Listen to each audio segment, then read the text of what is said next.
Wow, I am excited to be here. Similar to Alan, I want to thank some people as well. Start with you for being here today in this beautiful setup. First time in here. Been here 48 hours and continue to be so impressed with all I've seen on campus and here. I want to thank the Board of Trustees, Interim President Woodruff, for entrusting me to lead this program. And in particular, I do want to thank Alan. A lot of what he just spoke about, I completely agree with. Initial conversations, vision, alignment, the fit. We spoke throughout this process. I thought he did a great job on a professional side. Important to me as the process went, not to be a distraction for either side, and I thought he did an outstanding job of that. Cannot think of enough. Definitely want to thank Oregon State University, all that place has done for me and my family. Leaving there obviously was an important, difficult decision, but I go back to, again, the fit of this place and cannot be more excited about moving forward. That place will always be special to me. I want to thank the people of this community in regards to reaching out and make a warm welcome for not only me, but for my family, even just the last 48 hours. The opportunity to sit down with Coach D yesterday in my office and talk about the place. The text messages I've gotten from other head coaches here at this university welcoming me and my family, talking about their own kids, and cannot wait to connect them, learn about the schools and whatnot. So I cannot thank you for the outpouring of support from this community already. Cannot wait to dive into it in the near future. Also, most importantly, and I thought this is going to be tough, but I got to thank this crew right in front of me. These decisions are not easy. I want to chase championships at the highest level, but at the same time create an atmosphere for my family to be special. And that's where I go back to this fit. I appreciate you guys, Candace, Robert, Bella, and Charles, for coming along and believing in this ride that we're undertaking. So thank you. I thought I would start just like I started the team meeting yesterday, getting to know these guys, first time around them, 9 a.m. yesterday, and really just telling my story.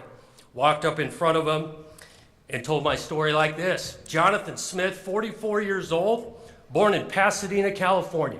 Huntington Hospital, but about a mile from the granddaddy of them all, the Rose Bowl. Grew up in Pasadena, went to Glendora High School. At that point, playing high school football, it grew in me. I wanted to coach football. Loved it, had a great experience, got toward the end of my senior year, knew I wanted to chase this dream of coaching, and I thought I could do it at the college level to learn more and more. Ended up getting an opportunity at Oregon State University to walk on there. Thought would be I go walk on there at the highest level I could get to is just learn about ball and all of that. Mike Riley, the head coach at the time, looked me in the eye and said, yeah, you're going to be paying for it, but you'll be treated just like everybody else in that locker room. The man stuck to his word, had an unbelievable experience there, learned a ton, friendships, all of that. First year I walk into Oregon State, my first position coach to get exposed to this great game, guy by the name of Paul Chryst. Paul Chryst was the offensive coordinator and quarterback coach, opened my eyes to schematics, which I was desperately wanting to learn about. He treated me awesome for my first couple of years. 2 years into it, Mike Riley leaves, and we're going through a transition. You're going to hear a little bit about that. We're going through a transition.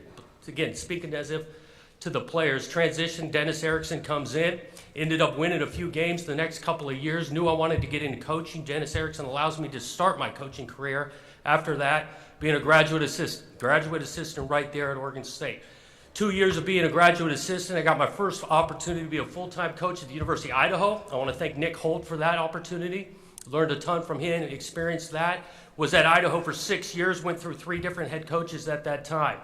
Transition, different head coach, schematics, all of that. I learned a bunch through that experience of 6 years. Got to the point, though, I wanted to continue to progress in the profession. Went to the University of Montana. Robin Pflugrad gives me my first opportunity to call plays, be an offensive coordinator. Loved Missoula, Montana for 2 years. And then I got a call after that by a guy named Chris Peterson. Chris Peterson's down at Boise State, gives me opportunity to be a quarterback coach down there. Went down to Boise, 2 years there, great experience, met a bunch of good coaches at the same time and players. And then after 2 years, Chris Peterson decides to transition to the University of Washington, thinks enough of me to bring me along, go to the University of Washington as the offensive coordinator, quarterback coach. Again, transition, new culture, learned a ton from those 4 years. After a couple of years of transition, building the culture, in our third year, we went to the college football playoff. In 2016, sounds like we were following a university the year before in the college football playoff. A great experience of winning the Pac-12 championship, and that led to an opportunity to go back to the alma mater and take on this idea of being a head coach. Place was, got there 6 years ago. A place was not having a ton of success, had some turmoil, different things going on, and was excited about diving into it, learning the players, changing the culture, creating a space where people could do their best work, and we dove into it. Had a lot of great memories, connections, recruiting, brought a staff down there that we put together that worked for 6 years straight. 7 out of the 10 coaches there for those 6 years were there the entire time. You get 10 position coaches, 7 of them were there with me for 6 years. And then, like Alan mentioned, last couple of years had a little bit more success, got to the point toward this end of the year conversations, and I kept coming back to this idea of playing at the highest level, playing in a place where you could fit and be the type of dad, father, husband you want to be, let alone for myself and for the staff want to create. And that leads me all the way to this point, standing in front of you guys now, the team yesterday. That's a little bit of my story. Let me tell you a little bit why I'm so excited about Michigan State.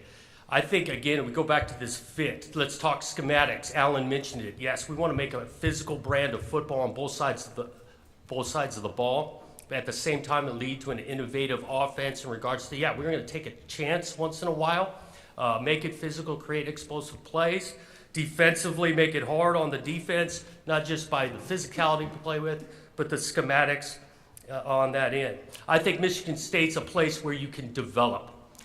Michigan State's not just diving into a team meeting yesterday, diving into the idea of being a program of substance on and off the field, a program where we're going to dive into lives and beyond just being able to teach them how to be in the deep third in coverage or want to run a 15-yard in route. We want to be a place of substance on and off the field. We are going to be process-oriented, and this takes a minute. You stick to a process January all the way through December. You stick to a process Sunday to Saturday. You stick to a process to start a practice at the end of practice. And I felt Michigan State fit that and allowed for a lot of that. I think Michigan State's a national brand. I know football's a big deal around here, but there's a lot of big-time deals around here in sports. I'm looking at Coach Izzo right now. Can't wait. I've never gone to a college ice hockey game. Cannot wait to go down and check some of that out. I thought the fit was good as well, is because, let's face it, there's an in-state rivalry, and I appreciate in-state rivalries. I think those things are meaningful. It's a great thing about college football is to have a rivalry like that. Every spot I've mentioned earlier in my career, I know what that is like in being able to compete in that year round. And so that'll, again, mean a ton. I'm excited, again, to deeply dive into connecting with these players. Priority number one, and through conversations with Alan, he knows this, is about the current roster right here.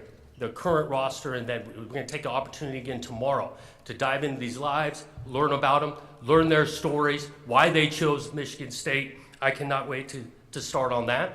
Not to sugarcoat, recruiting is vitally important. We're going to put the staff together and dive into that as well. But you go out and recruit, you got to know what you currently are working with, and again, retaining that roster will be vitally important. I've got confidence in this move.